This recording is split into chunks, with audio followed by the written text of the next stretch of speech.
Palavra da Verdade, a exposição bíblica com Hernandes Dias Lopes. Mas hoje eu quero partilhar com você algo que tem afligido a minha alma, algo que tem inquietado meu coração em relação à igreja. E eu já tenho compartilhado essa mensagem em outros lugares, mas eu confesso para vocês que eu, como pastor, ando um pouco apreensivo, angustiado e até aflito com aquilo que tenho visto, ouvido por esse Brasil afora.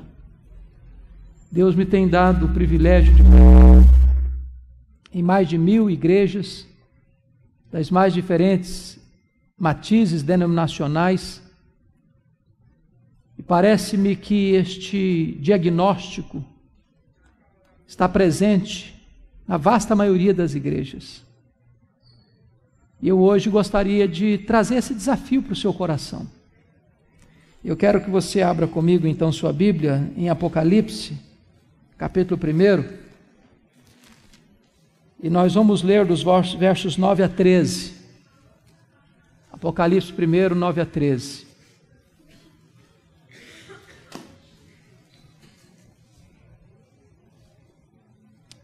Está escrito: Eu, João, irmão vosso e companheiro na tribulação, no reino e na perseverança, em Jesus achei-me na ilha chamada Patmos por causa da palavra de Deus e do testemunho de Jesus. Achei-me em espírito no dia do Senhor, e ouvi por detrás de mim grande voz, como de trombeta, dizendo: O que vês, escreve em livro e manda às 7 igrejas: Éfeso, Esmirna, Pérgamo, Tiatira, Sardes, Filadélfia e Laodiceia. Voltei-me para ver quem falava comigo, e voltado vi 7 candeeiros de ouro, e no meio dos candeeiros um semelhante a filho de homem. Agora capítulo 3, por favor, versos 14 a 22. Ao anjo da igreja em Laodiceia escreve: Estas coisas diz o Amém, a testemunha fiel e verdadeira, o princípio da criação de Deus. Conheço as tuas obras, e nem és quente nem frio. Quem dera fosses frio ou quente. Assim, porque és morno, e nem és quente nem frio, estou a ponto de vomitar-te da minha boca. Pois dizes: estou rico e abastado, e não preciso de coisa nenhuma. E nem sabes que tu és infeliz, miserável, pobre, cego e nu. Aconselho-te que de mim compres ouro refinado pelo fogo, a fim de te enriqueceres, vestiduras brancas para te vestires, a fim de que não seja manifesta a vergonha da tua nudez, e colírio para ungir os teus olhos, a fim de que vejas. Pois eu repreendo e disciplina a quantos amo, sê, pois, zeloso, e arrepende-te. Eis que estou à porta e bato. Se alguém ouvir a minha voz e abrir a porta, eu entrarei e cearei com ele, e ele comigo. Ao vencedor, dar-lhe-ei sentar-se comigo no meu trono, como eu venci, sentei com meu Pai no seu trono. Quem tem ouvidos, ouça o que o Espírito diz às igrejas. Amém. Meus irmãos, já corria o ano de 54 da era cristã, quando Nero assumiu o governo de Roma como imperador, aos 17 anos de idade. E desde que esse jovem imperador assumiu o governo de Roma, é que a preocupação de um período muito difícil surgiria na vida da igreja. Ele era um camarada louco, megalomaníaco, violento e devasso. Mandou matar sua própria mãe, outros membros da sua família. 10 anos depois que Nero estava governando Roma, exatamente no ano 64, precisamente no dia 17 de julho daquele ano, esse homem, diz os historiadores, incendiou a capital do império. Queria reconstruir a Roma mais bela. Subiu para o alto da torre de Mecenas, vestido de ator, tangendo a sua lira, assistindo de lá o espetáculo das chamas destruindo a cidade. Foram 7 noites e 6 dias de incêndio, de 17 de julho a 24 de julho de 64. Quando o incêndio acabou, a cidade estava devastada. Dos 14 bairros de Roma, 10 deles foram devastados. Os 4 bairros restantes, densamente povoados por judeus e cristãos, dão a Nero um álibi para botar a culpa do incêndio nos cristãos. E começa ali uma brutal, sangrenta e cruel perseguição. Os historiadores afirmam que faltou madeira na época para fazer cruz, tamanha quantidade de crentes que foram crucificados. Os crentes eram cobertos de piche, amarrados nos postes, queimados vivos para iluminar as ruas e as praças de Roma. Um verdadeiro massacre. 2 anos depois, ano 66, explode uma rebelião dos judeus em Israel, mormente em Cesareia Marítima, porque uma sinagoga judaica fora profanada e os zelotes, que nunca foram favoráveis ao governo de Roma e Israel, se rebelaram. Naquela época, Roma manda para lá o general Tito para tentar resolver aquele motim, aquela rebelião. 2 anos depois, ano 68, Nero está numa situação insustentável com o Senado romano. O Senado o depõe, ele entra em crise, tira sua própria vida e se mata. 2 anos depois, ano 70, a rebelião em Israel é incontrolável. O general Tito cerca Jerusalém, invade Jerusalém, destrói Jerusalém, queima o templo de Jerusalém, passa ao fio da espada milhares de judeus e cristãos e promove o que nós chamamos de a maior diáspora, a maior dispersão dos judeus de todos os tempos, desde o ano 70 até 14 de maio de 1948, quando Israel retorna ao seu território. Nesse mesmo ano, o imperador Vespasiano inaugura em Roma o Coliseu. E numa festa de 100 dias de inauguração, mais de 10 mil cristãos foram mortos com requintes de crueldade. Eles eram enrolados em peles de animais, jogados nas arenas para os cães morderem, para os touros pisarem, para os leões esfaimados da Líbia devorarem. Um verdadeiro banho de sangue. Ano de número 86 da era cristã. Assume o governo de Roma Domiciano, chamado de Segundo Nero, pela crueldade com que perseguiu a igreja. O primeiro imperador a arrogar para si o título de Senhor e Deus, pois foi este imperador que deportou o apóstolo João, então pastor da igreja de Éfeso, capital da Ásia Menor, para a ilha do Mar Egeu, a ilha de Patmos. E vale ressaltar que a essas alturas o único representante do colégio apostólico vivo era João. Todos os demais apóstolos estavam mortos pelo viés do martírio. Certamente o propósito de Domiciano era calar a voz do último apóstolo do Senhor Jesus Cristo, fechando-lhe todas as portas na terra, isolando-o nessa ilha vulcânica. Mas quando todas as portas se fecharam para João na terra, Deus abriu-lhe uma porta no céu e disse: sobe para aqui e eu te mostrarei não as coisas que talvez aconteçam, não as coisas que podem acontecer, eu te mostrarei as coisas que devem acontecer. Até nas horas mais sombrias, amargas, adversas, Deus está no trono. As rédeas da igreja estão nas suas poderosas mãos. Deus nunca perdeu o controle. Aquele dia era um dia de domingo. Era o dia do Senhor. Quando João escuta atrás dele uma voz como de trombeta dizendo: o que vês, escreve em livro e manda às 7 igrejas: Éfeso, Esmirna, Pérgamo, Tiatira, Sardes, Filadélfia e Laodiceia. Diz que quando João se voltou para ver quem falava com ele, ele não viu quem falava com ele. Ele viu 7 candeeiros de ouro. Ele viu as 7 igrejas. E no meio das igrejas, um semelhante a filho de homem. O mundo só pode ver Jesus na igreja e através da igreja. Mas o Cristo que João vê não é mais o Cristo angustiado, com angústia mortal, chorando, suando sangue, prostrado sobre os seus joelhos, daquele Getsêmani. O Cristo que João vê Não é mais o Cristo humilhado, cuspido e esbordoado do sinédrio judaico. O Cristo que João vê não é o Cristo humilhado, vilipendiado do pretório romano. O Cristo que João vê não é o Cristo que caminha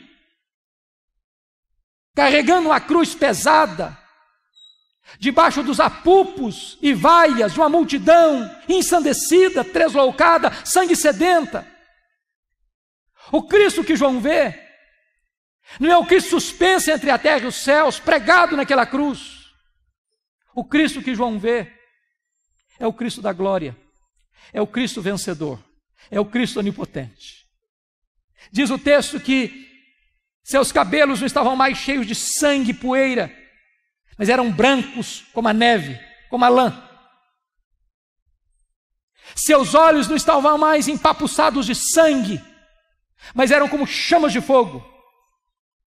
Suas mãos não estavam mais esmagadas pelos cravos, mas sustentavam a igreja. Seus pés não estavam mais presos ao lenho, mas eram como bronze polido. Sua voz não estava mais embargada pela sede, era como voz de muitas águas. E o seu rosto não estava mais desfigurado, mas brilhava como o sol no seu fulgor. Quando João vê o Cristo da glória, ele cai aos seus pés como morto. E o Cristo da glória põe a mão direita sobre ele, diz: não temas, João, eu sou o primeiro e o último. Eis que eu estive morto, mas estou vivo pelos séculos dos séculos e tenho as chaves da morte e do inferno. Nós não adoramos o Cristo que esteve vivo e está morto, nós adoramos o Cristo que esteve morto e está vivo pelos séculos dos séculos. No verso de número 13, vemos que Jesus está no meio das igrejas. No meio. E eu quero dizer para você, com toda a convicção de fé, que Jesus está no nosso meio nesta noite. E é porque Ele está no nosso meio nesta noite que nós estamos aqui. Porque se Ele não estivesse aqui, não teria sentido estarmos aqui. E Ele está no nosso meio. Não apenas de forma estática. Olha comigo o capítulo 2, versículo 1. Porque diz aí que Ele não está apenas presente no meio das igrejas, mas Ele anda no meio das igrejas. E eu quero dizer para você também que Jesus está andando entre nós nesta noite, para sondar a igreja, para corrigir a igreja, para exortar a igreja, para encorajar a igreja, para fazer promessas à igreja. E é um estribilho que se repete em todas as cartas, em todas elas, sem exceção. O estribilho é este: eu conheço. Eu conheço. Eu conheço. Eu conheço. Eu conheço. Eu conheço. Eu conheço. Para 5 dessas igrejas, Jesus foi usar a mesma expressão. Para a igreja de Éfeso, Tiatira, Sardes, Filadélfia e Laodiceia, diz assim: eu conheço as tuas obras. Aquilo que seu pai não sabe, eu sei. Aquilo que a sua mãe não sabe, eu sei. Aquilo que seu marido não sabe, eu sei. Aquilo que a sua mulher não sabe, eu sei. Aquilo que o seu pastor não sabe, eu sei. Ninguém pode esconder nada daquele cujos olhos são como chama de fogo. Ele conhece a nossa vida. Mas para a igreja de Esmirna, a mais pobre igreja da Ásia, Jesus usa uma outra expressão e diz assim: eu conheço a tua tribulação e a tua pobreza, mas tu és rico. Me conforta isso, porque há momentos que eu estou muito aflito, angustiado, e Jesus está me dizendo: eu conheço o que você está passando, eu conheço a sua dor, eu conheço os seus dramas, eu conheço as suas lágrimas, eu sei aquelas noites indormidas, aquelas madrugadas insones, aquelas horas de pavor e horror da sua alma. Eu sei o que você está passando. A sua dor está presente ante mim. E Jesus me choca com o seu diagnóstico, porque você e eu temos uma ideia de que seja uma igreja rica. O que é uma igreja rica para nós? Uma igreja que tem muitos membros? É uma igreja que tem um templo suntuoso? É uma igreja que tem um orçamento robusto? É uma igreja que tem muita gente influente na sociedade? O que é uma igreja rica? Para a mais pobre igreja da Ásia, Jesus Cristo diz assim: eu conheço a tua pobreza, mas tu és rico. Pobre na terra, rico no céu.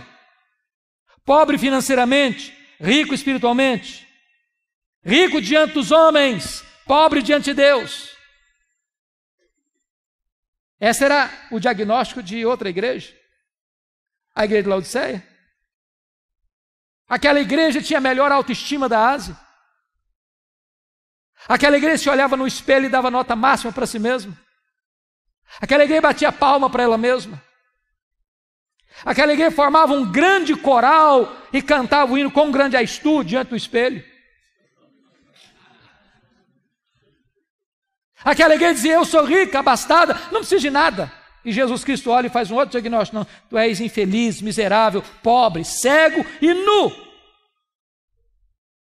O que é importante não é ser rico diante dos homens, é ser rico diante de Deus. Agora Jesus olha para a igreja de Pérgamo e vai fazer uma outra avaliação, outro diagnóstico, e diz assim: eu conheço o lugar onde tu habitas, onde está o trono de Satanás. Eu não sei exatamente por que Jesus Cristo disse isso sobre Pérgamo. Eu só sei que Pérgamo era a segunda maior cidade da Ásia Menor. Só perdia para a capital, que era Éfeso. Mas duas coisas me levam a crer que Jesus estava dizendo o seguinte: primeiro, quando se concorria na Ásia Menor, qual cidade construiria o primeiro templo de adoração ao imperador romano? Pérgamo ganhou a concorrência de Éfeso. E Pérgamo construiu o primeiro templo de adoração ao imperador como uma divindade. Talvez o que Jesus esteja nos dizendo é o seguinte: qualquer lugar onde um homem é colocado no pedestal, qualquer lugar onde um homem é venerado, qualquer lugar onde um homem é aplaudido como uma divindade, aí está o trono de Satanás, porque o humanismo idolátrico é satânico. Deus não divide a sua glória com ninguém. Na igreja de Deus não tem espaço para projeção humana. Acabamos de ouvir nesta noite uma das mais brilhantes exposições acerca do que significa ser servo. E aquele a quem chamamos de Senhor diz: eu sou servo e eu vos dei o exemplo. Segundo lugar, possivelmente porque Pérgamo hospedava o templo de Esculápio, o deus da cura. E o símbolo deste deus da cura, deste ídolo que era adorado na Ásia Menor como deus da cura, era uma serpente. E é por isso que até hoje, quando você vai ao seu médico, você vai ver bordado no jaleco branco do seu médico uma serpente. Isso vem de Pérgamo, isso vem de Esculápio, isso vem do deus da cura. Talvez o que Jesus esteja nos dizendo é que qualquer adoração a um ídolo criado, forjado pela mente humana, aí está o trono de Satanás. Porque embora o ídolo seja nada, gesso, madeira, prata, bronze, ouro, ele tem boca, mas não fala. Ele tem pés, mas não anda. Ele tem mãos, mas não apalpa. Ele tem garganta, mas não sai som da sua voz. Embora o ídolo é nada, Paulo diz que o que está por trás dos ídolos são os demônios. O que está inspirando a idolatria é o próprio Satanás. Mas curiosamente, onde Satanás tem um trono, aí Deus planta uma igreja, para que o nome de Cristo seja adorado e seja servido. Jesus está andando no meio das suas igrejas, e Ele está andando no nosso meio nessa noite. E na medida que Ele anda no meio das igrejas, Ele vai fazendo uma avaliação, fazendo elogios a umas, censuras a outras. Há duas igrejas, Jesus Cristo não faz nenhuma censura, só elogio. Quais igrejas? Esmirna e Filadélfia. Esmirna era mais pobre, Filadélfia era mais fraca. Jesus Cristo diz: eu conheço as tuas obras, tu tens pouca força, mas eu coloquei diante de ti uma porta aberta, e a porta que eu abro ninguém fecha, e a porta que eu fecho ninguém abre. Para 4 igrejas, Jesus Cristo faz elogios e faz censuras. Para Éfeso ele elogia. Elogie aquela igreja pelo seu zelo à palavra, à verdade, à sã doutrina. Os falsos mestres queriam invadir a igreja. E o apóstolo Paulo havia alertado a igreja sobre isso. E os falsos mestres queriam entrar, os falsos apóstolos queriam entrar, e aquela igreja se manteve firme, resistindo, seu zelo pela verdade. Isso nos ensina uma gloriosa mensagem hoje, porque há muitas igrejas hoje que, no afã de se tornarem populares, de arrebanharem pessoas, mudam a mensagem, substituem o evangelho por um substituto barato do evangelho, pregam um outro evangelho, pregam uma mensagem mais palatável, mais ao gosto do freguês.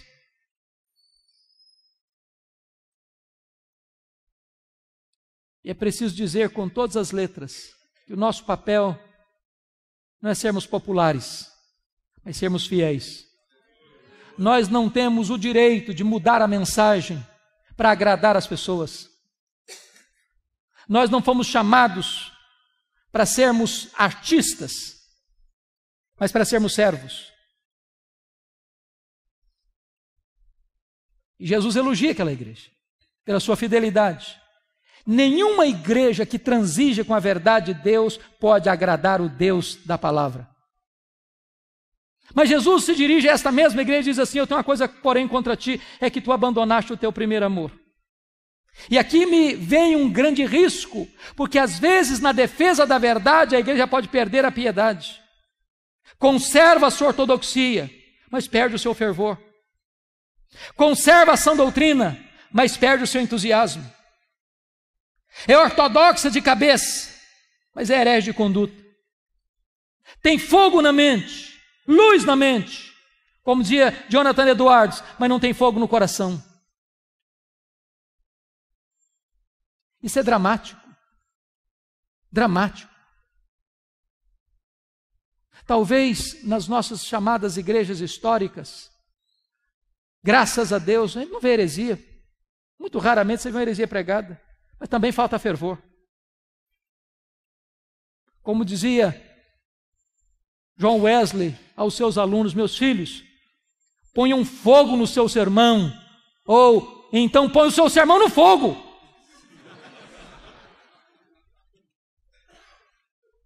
Falta fervor, queridos. Falta fervor. Jesus Cristo elogia a igreja de Tiatira, porque aquela igreja agora, quando escreve, tem mais fé, mais obras e mais amor do que lá atrás. Mas Jesus diz assim: eu tenho uma coisa contra ti, é que tu permites que esta falsa profetisa Jezabel induza o meu povo à prostituição. Agora preste atenção uma coisa: Éfeso tinha doutrina, mas não tinha amor. Tiatira tinha amor, mas não tinha doutrina. Nós poderíamos ser a igreja mais acolhedora da cidade. Nós poderíamos ser a igreja onde o culto fosse a coisa mais gostosa de participar da cidade. Nós poderíamos ter uma congregação plena de comunhão, de koinonia. Mas se nos falta a sã doutrina, essa igreja também não agrada a Jesus. Nós não podemos separar o que Deus uniu: teologia e ética, doutrina e vida, credo e conduta, teologia e piedade. Jesus elogia a igreja de Pérgamo. Os líderes da igreja de Pérgamo, sobretudo o seu líder principal, Antipas, foi martirizado na igreja. E diz os historiadores que dentro de um boi de bronze carbonizado. Está escrito aí no seu texto sobre o martírio de Antipas. Mas nessa mesma igreja, onde tem crente morrendo pela sua fé, tem gente flertando com o pecado, seguindo as doutrinas de Balaão, vivendo uma vida completamente compactuada com o pecado e muito amigável com o mundo.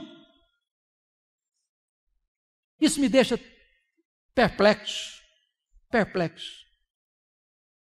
Porque numa mesma igreja, que escuta o mesmo pastor, que participa do mesmo conjunto, que canta no mesmo coral, que se reúne à mesa para participar da mesma ceia do Senhor, tem crentes cheios do Espírito Santo e tem gente vivendo em pecado.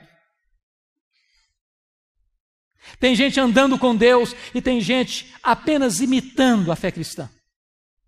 Um arremedo de cristianismo. Jesus se dirige à igreja de Sardes. E aquela igreja tinha uma fama na cidade, uma igreja viva, avivada. Talvez o culto daquela igreja impressionasse tanta gente. Tem muita gente que pensa que espiritualidade é sinônimo de emoção. Se tiver calafrio na espinha, é espiritual. Se sentir alguma coisa esquisita, então é de Deus. Se tiver algum êxtase, então é o Espírito Santo. Mas uma mensagem como a que ouvimos agora há pouco do Paulo, que às vezes dá um nó na nossa cabeça e nos faz pensar, a gente pensa, onde está o Espírito Santo? E Jesus Cristo olha para essa igreja, que talvez dá tanta importância à emoção, ao sentimento, ao êxtase. Jesus Cristo diz, não, você só tem nome que vive, você está morta. Essa fachada aí, esse verniz aí, não passa de uma casca. Não tem realidade, não tem substância, não tem concretude, não tem realidade. Mas o que me choca, queridos, é que Jesus é tão diferente de mim, de você, na análise que faz da igreja. Porque a visão que ele tem é diferente da minha. A igreja que se diz rica, Jesus Cristo está dizendo, não, você é pobre. A igreja que diz que é pobre, Jesus, não, você é rica. A igreja diz que está viva, Jesus, não, você está morta. A igreja diz, eu sou fraca, mas eu coloquei diante de você uma porta aberta. Isso me leva a duas conclusões. O importante não é o que você pensa a seu respeito. O importante não é o que as pessoas dizem a seu respeito. O importante é o que Jesus diz a seu respeito. Jesus não tem uma opinião sobre nós. Jesus tem um diagnóstico. Ele conhece a nossa vida. Mas agora preste atenção comigo, e eu queria que você voltasse sua atenção para o capítulo 3. Me deter um pouquinho aqui. Para a igreja que tinha a melhor autoestima da Ásia. Para a igreja que deu a melhor nota para si mesma. Para a igreja que talvez desfrutasse da melhor reputação na cidade. Jesus Cristo olha e faz um diagnóstico sombrio. E não tem sequer um elogio para fazer. Apenas censuras. A igreja de Laodiceia. E eu queria olhar para esse texto sobre três perspectivas. Dos versos 15 a 17, Jesus está fazendo um diagnóstico. Dos versos 18 a 20, Jesus está fazendo um apelo.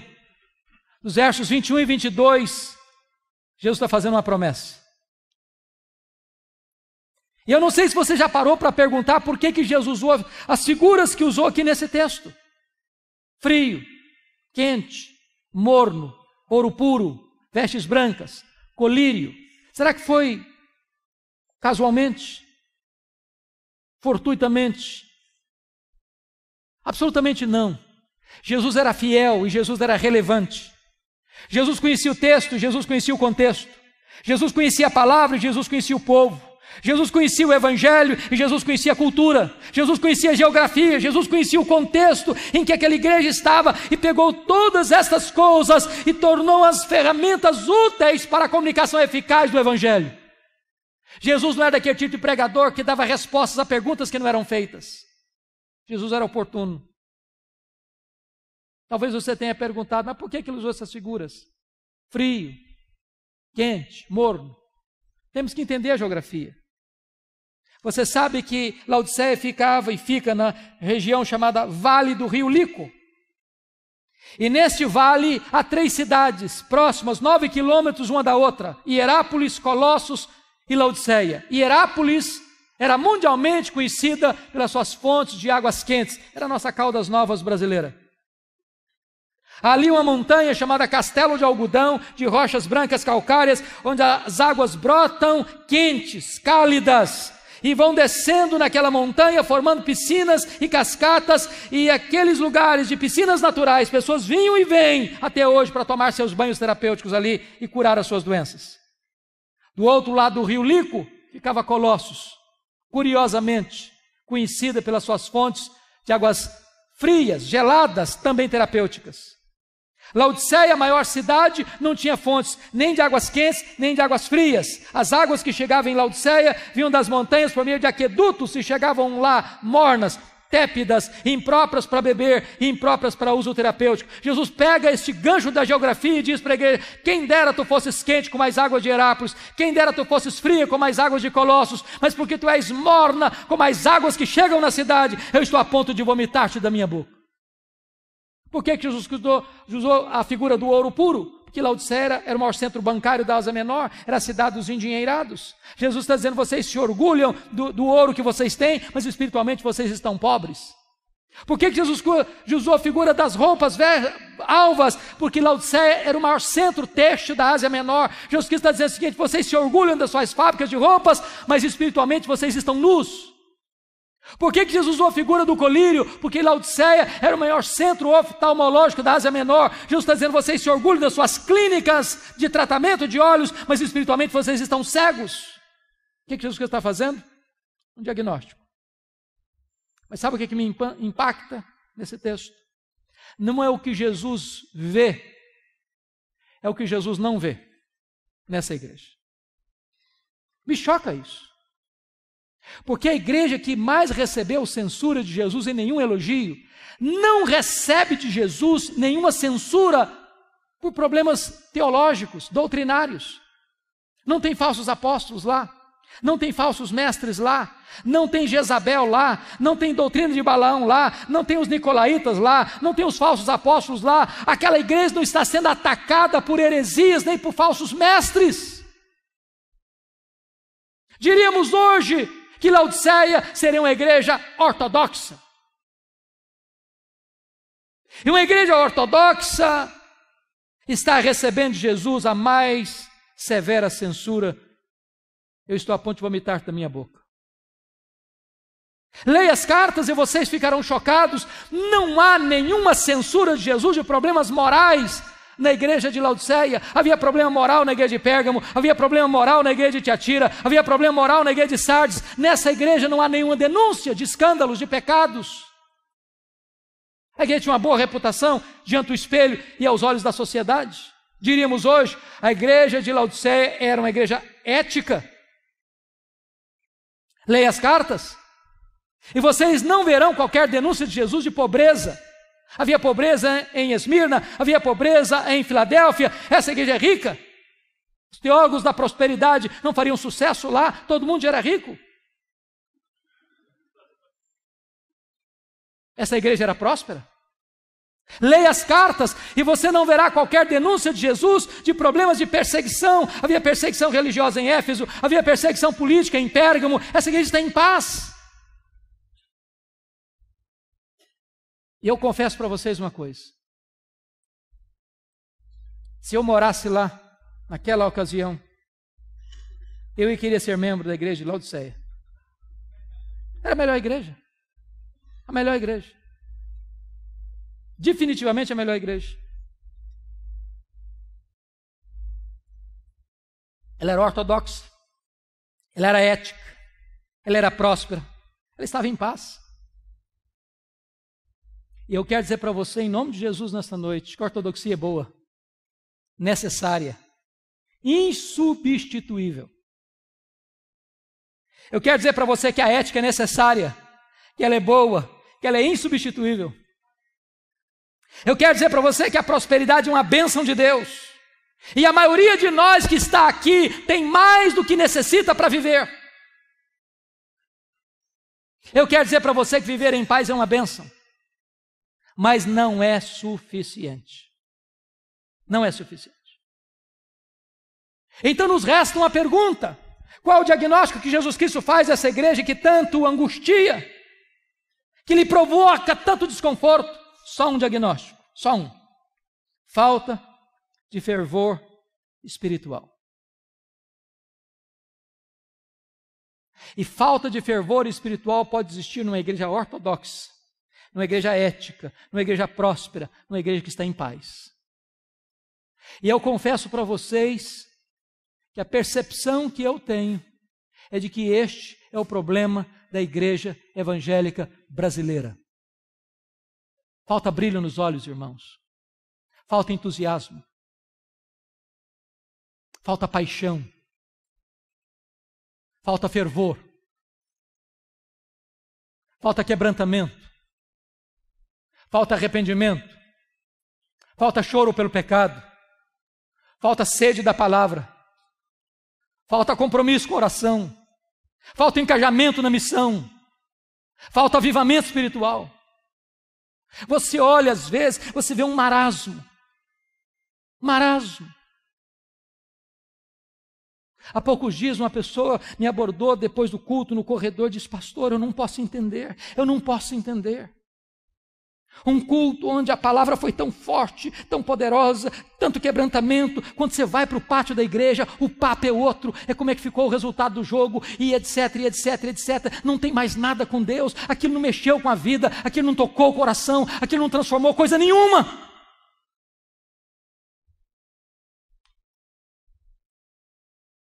Eu temo, irmãos, que a igreja evangélica brasileira esteja dando passos largos e decisivos rumo à secularização. As pessoas aderem à igreja, mas não são transformadas.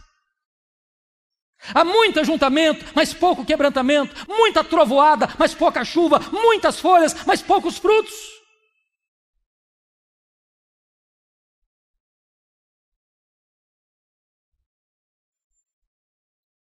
O índice de divórcio hoje dentro da igreja é quase o mesmo fora da igreja. O índice de rapaz e moça que vai para a cama na época do namoro é quase o mesmo dentro da igreja que fora da igreja. A igreja evangélica brasileira está sendo mais conhecida pelos seus escândalos do que pelo seu exemplo.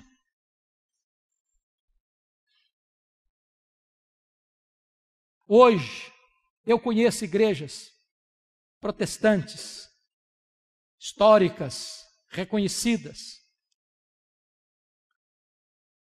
onde os presbíteros, os líderes, têm a confraria do charuto e do uísque. Eu conheço igreja onde a juventude sai de uma reunião de oração e vai para a balada, até de madrugada.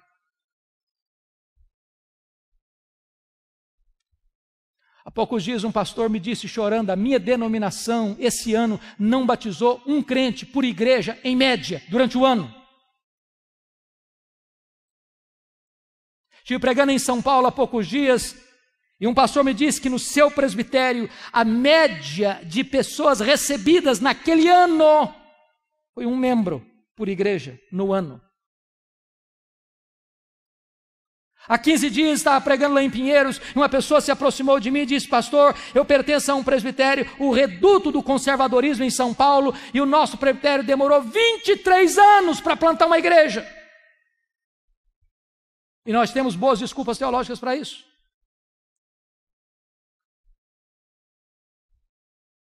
Preguei o ano passado nos Estados Unidos, e um pastor de uma igreja conservadora me disse que no final do ano ele recebeu uma carta do secretário executivo da sua denominação na área, e a pergunta que o secretário fazia aos pastores é: que tipo de charuto você quer fumar, que tipo de cerveja você quer beber na nossa festinha de confraternização dos pastores. Há 15 dias estive pregando num congresso em Nova York, e o pastor que me levava para uma Assembleia de Deus para pregar à noite me disse: pastor Hernandes, no meu bairro aqui, onde está a nossa igreja, 11 templos estão sendo vendidos porque o povo já não vem mais para a igreja.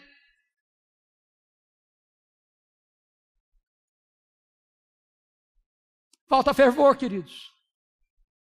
Falta fervor.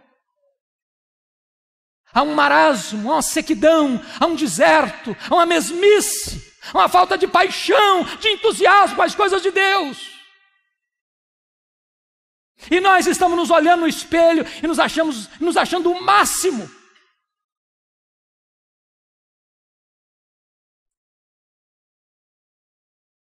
Quer ver uma coisa que me entristece hoje profundamente, me envergonha até como pastor?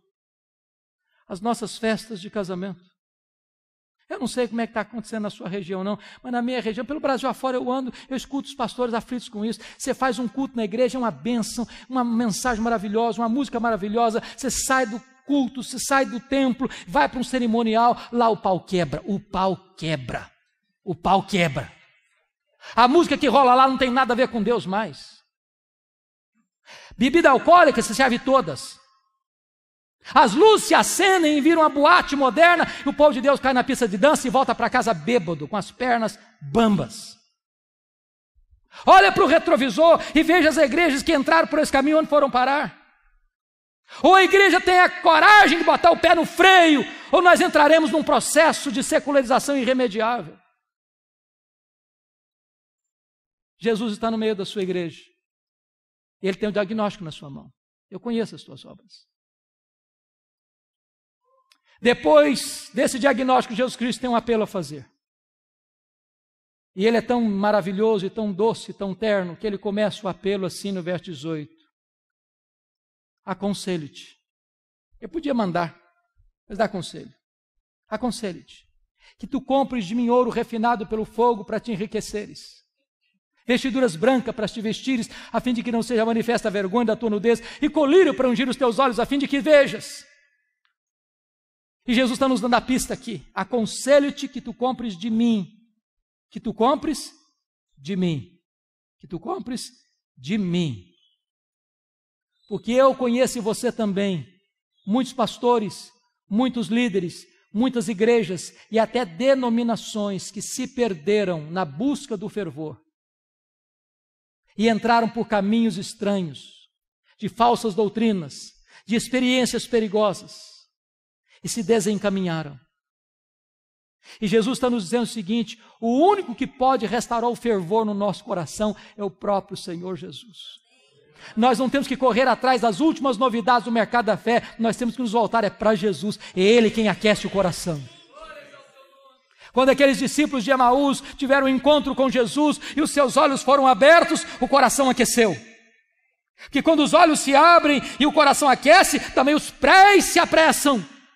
E quando os olhos se abrem e o coração aquece e os pés se apressam, os lábios se abrem para dizer que Jesus reina, que Ele está vivo e que Ele é o Senhor, a razão da nossa vida.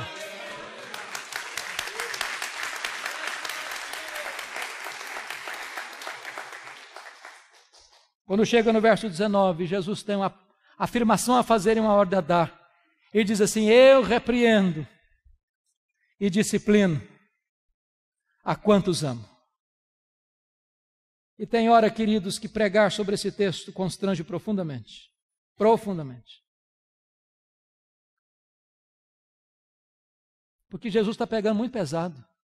Muito pesado. Essa mensagem não é politicamente correta. Ela não é popular. Não é aquele tipo de mensagem que o pregador recebe um tapinha nas costas na porta da igreja. Mas sabe por que Jesus está pegando pesado comigo, com você? Porque ele está dizendo o seguinte: eu não desisto de você. Eu não abro mão da sua vida. Eu não fui para a cruz, eu não morri, eu não ressuscitei para gerar um crente apático, insosso, morno, vazio, insosso, sem sabor. Jesus Cristo foi ao céu e enviou o seu Espírito para que você e eu fôssemos cheios do seu Espírito, revestidos com poder, o mesmo poder que ressuscitou Jesus dentre os mortos. E não é admissível que você e eu vivamos uma vida fracassada, medíocre, pobre, rasa, insossa, vazia, morna espiritualmente. Por isso ele tem uma ordem a dar: sê pois zeloso e arrepende-te, muda a tua vida, muda a tua conduta. Quando chega o verso 20, docemente ele se apresenta outra vez e diz: eis que estou à porta e bato. Se alguém ouvir a minha voz e abrir a porta, eu entrarei, cearei com ele e ele comigo. E o que mais me choca nesse texto, sabe o que é? É que a igreja de Laodiceia era narcisista. Ela se bastava a si mesma. Ela era um fim em si mesma. Tudo acontecia com ela, por meio dela e para ela. Ela se reunia porque gostava. Ela cantava porque gostava, ela pregava porque gostava, ela ofertava porque gostava, ela fazia tudo porque ela era o centro de todas as coisas. E Jesus do lado de fora ainda. Que Jesus nos convide a cear com Ele. É um milagre. Mas que Ele queira cear conosco é graça. É graça. E a única maneira do coração aquecer é assentar-nos com Jesus. É termos intimidade com Jesus. É conhecermos a sublimidade do conhecimento de Jesus. É experimentarmos a beleza, a santidade, a glória do excelso Filho de Deus. Por isso, depois deste apelo, ele vai fazer a promessa. E no verso 14 ele diz por que ele tem competência para fazer a promessa. Estas coisas diz o amém. Não tendo ninguém maior do que ele para fazer o juramento, ele é o próprio juramento, ele é o amém. Ele é a última palavra de Deus. Ele é a testemunha fiel e verdadeira, porque o que ele fala, ele cumpre, o que ele faz, ninguém pode impedir sua mão de fazê-lo. E ele é o princípio da criação de Deus, porque foi ele quem trouxe tudo à existência. Sem ele nada do que foi feito se fez. E se ele do nada criou todas as coisas, ele é poderoso também para restaurar o fervor espiritual no seu e no meu coração. E a promessa é esta, no verso 21. Ao vencedor, dar-lhe-ei sentar-se comigo no meu trono, como eu venci e sentei com meu Pai no seu trono. Preste bem atenção na transição do verso 20 para o verso 21. Ele sai da intimidade da mesa para a publicidade do trono. Quem se assentará publicamente com ele no trono? Quem assentou-se com ele intimamente à mesa. Por isso, Jesus Cristo diz: quem tem ouvidos, ouça o que o Espírito diz às igrejas. Meus irmãos, em julho de 2011, eu fui visitar essas igrejas. Caminhei por todas essas cidades, parei em todos os lugares, e eu confesso a vocês que algumas vezes eu chorei bastante. Porque estas 7 igrejas estão mortas, literalmente mortas. Apenas escombros, pedras reviradas, muita poeira, vaga lembrança de uma igreja que existiu no passado. Nessa mesma região não tem hoje 1% de crentes em Cristo Jesus. Sabem por que essas igrejas morreram? Porque elas não ouviram o que o Espírito Santo disse a elas. Olha para a Europa, o velho continente, berço do protestantismo, onde aconteceu a reforma do século XVI, movimentos puritanos, movimentos morávios, movimentos pietistas, as missões modernas, os grandes avivamentos históricos.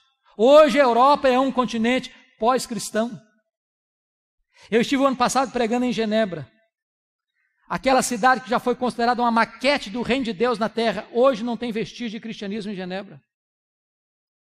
O ano passado eu estava pregando em Londres e um pastor me disse, com lágrimas nos olhos, disse: pastor Hernandes, a Inglaterra hoje não é mais a terra de John Wesley, de George Whitefield.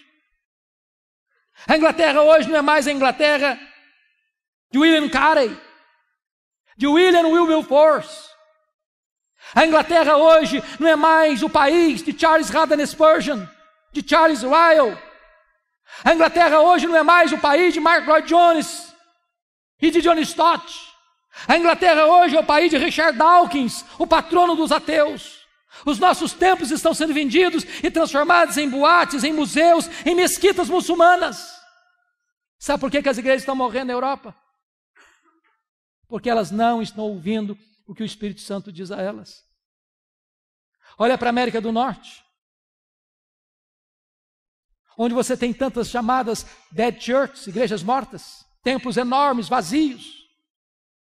Denominações inteiras capituladas, rendidas ao liberalismo, e os seminários que formaram teólogos, pastores, missionários que abençoaram o mundo, hoje estão gerando morte.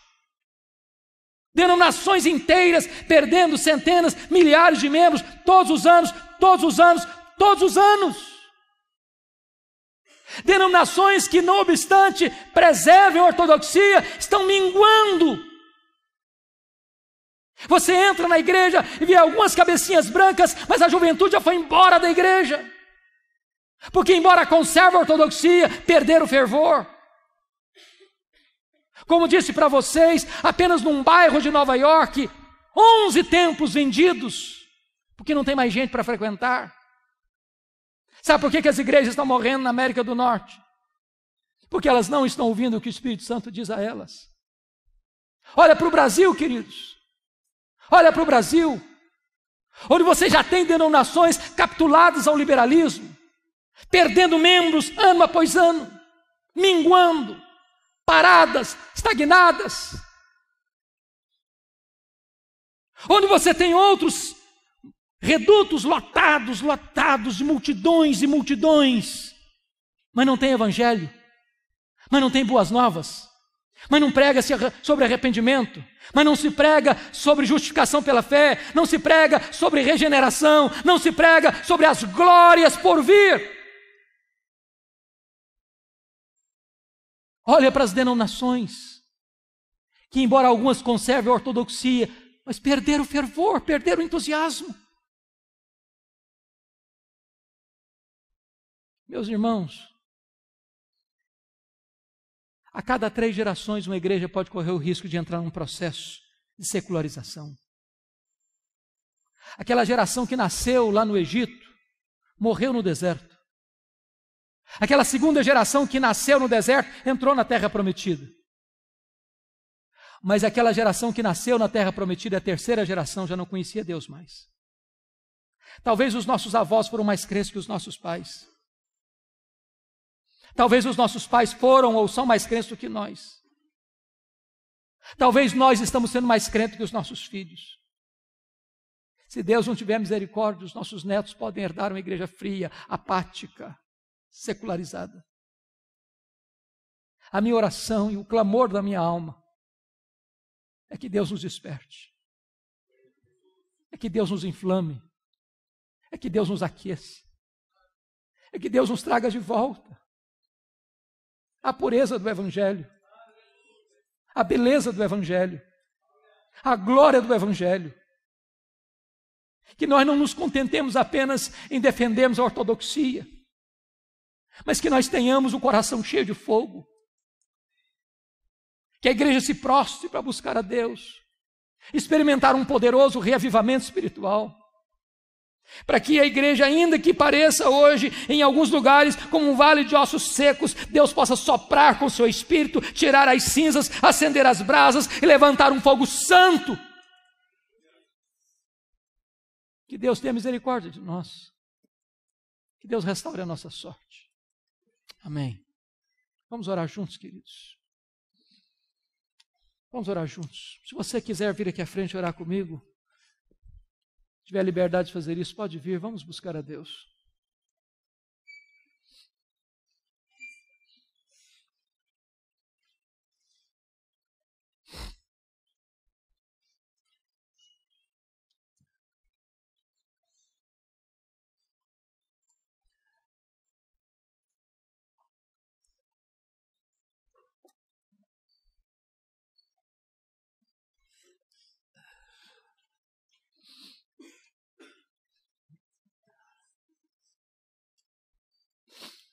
Ó Deus bendito, Deus de toda graça,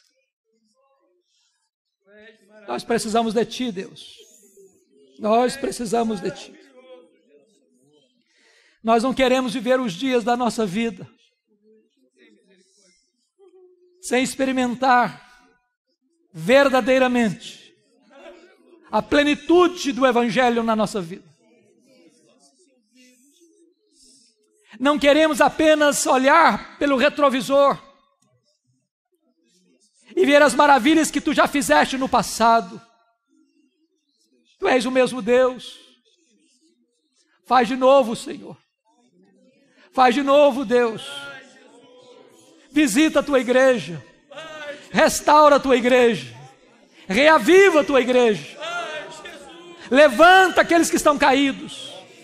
Inflama os que estão frios. Renova os que estão desanimados.